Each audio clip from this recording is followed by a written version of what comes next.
Okay, so share ko sa inyo to guys na kung paano natin guys maiwasan guys yung Google security guys sa ating phone device guys. So halimbawa guys ay mag factory reset tayo guys ng phone device natin guys or mag-format tayo guys ng phone device natin guys. So make sure niyo guys na walang naka-sign in guys na Google account guys sa inyong phone device guys no. Kung meron naman naka-sign in guys sa Google account niyo guys, so make sure niyo guys na alam niyo guys yung password niyo guys no. Kasi kapag hindi niyo alam guys yung password niyo guys na naka-sign in dito na guys na mga Google account guys ay automatic yan siya guys no. Magkaroon guys ng Google security guys para sa ating privacy guys. Okay. So ngayon guys, halimbawa guys kapag hindi niyo nga alam guys yung password ng Google account niyo guys at gusto na niyo guys mag-factory reset or mag-format guys ng phone device nyo guys, ay magpunta lang tayo dito guys sa settings natin guys no. Yung gagawin kasi natin guys ay tatanggalin natin guys yung Google account natin guys no, para sureball guys na walang Google security guys no. So para matanggal natin guys yung Google account natin guys ay magpunta lang tayo dito guys sa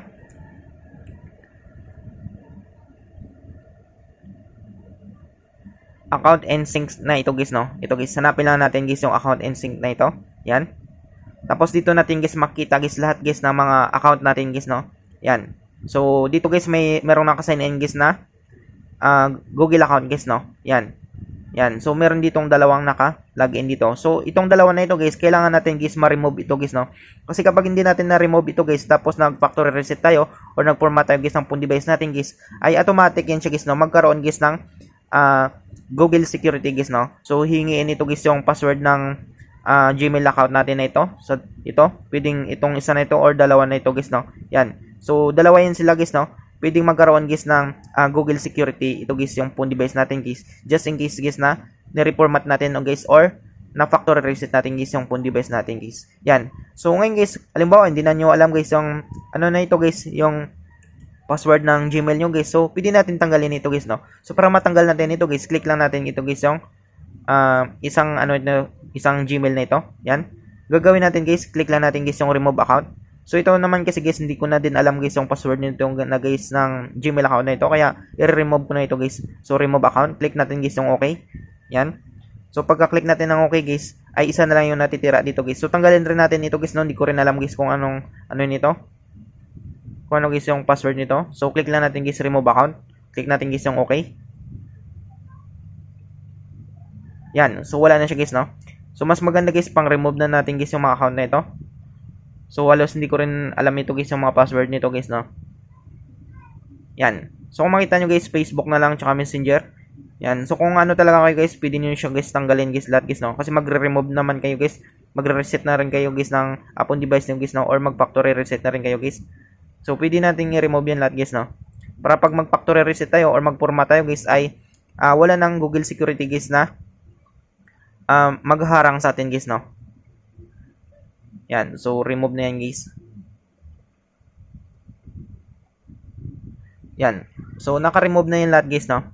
So sureball talaga ito guys na walang Google security guys kapag nag-factory reset tayo or nag-format tayo guys no. So ngayon guys, papakita ko sa inyo guys no kung paano natin i-format ito guys na walang Google security guys no. Yan. So format natin, try natin guys format. Click natin guys yung more settings. So hanapin natin dito guys yung backup and reset guys. So dito guys sa backup and reset, kung gusto niyo nga mag-reformat or matanggal na guys lahat guys ng mga storage nito guys ng phone niyo guys, magpanibago kayo guys, click natin guys yung erase all data guys no. Yan. So ito guys yung erase all data guys. So sabi dito guys, your account, system and application data in settings, downloaded application, other data introduced during usage of the phone. So dito sabi nila dito guys ay lahat guys ng data natin guys ay mabubura guys no. So magpo-format nga tayo guys no. Yan. So para maka-format tayo dito guys, click natin guys format phone storage nito. Yan. So lahat yan guys no, mawala yan guys. Kasama yung account, system and application, data settings at yung mga na-download natin guys na application at yung iba't ibang data natin guys no. Dito guys sa ating phone device guys. Yan. So, halimbawa guys no, magpo-format na tayo. Click natin guys yung clear now. Yan. So mag-erase tayo. Erase everything.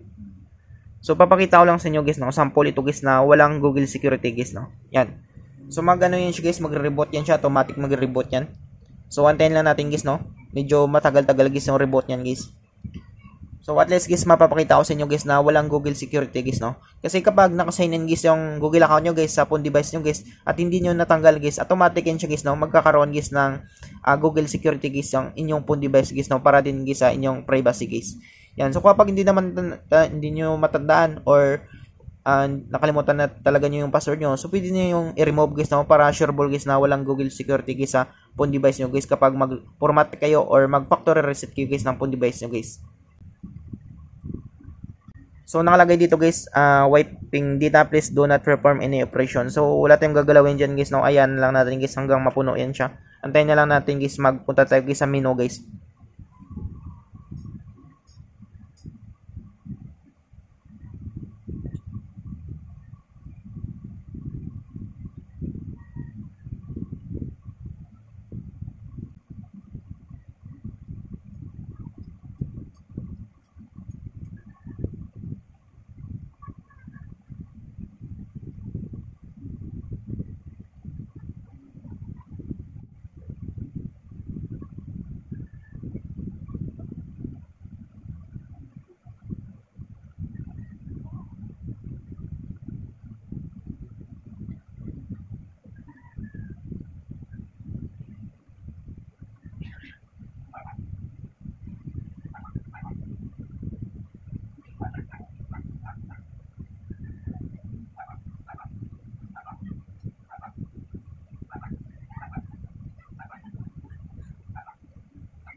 So ayan siya guys, no.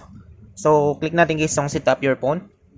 So try natin guys kapag magkaroon guys ng Google security guys, no. Click natin set up your phone. Yan, tapos English lang tayo guys, language natin.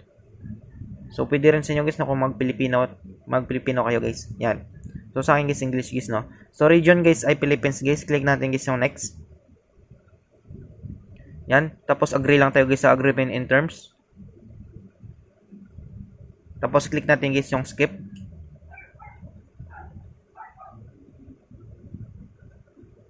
Click natin guys yung accept. Click lang natin guys yung next. Skip natin. Next. Skip tayo. Click natin guys yung use now.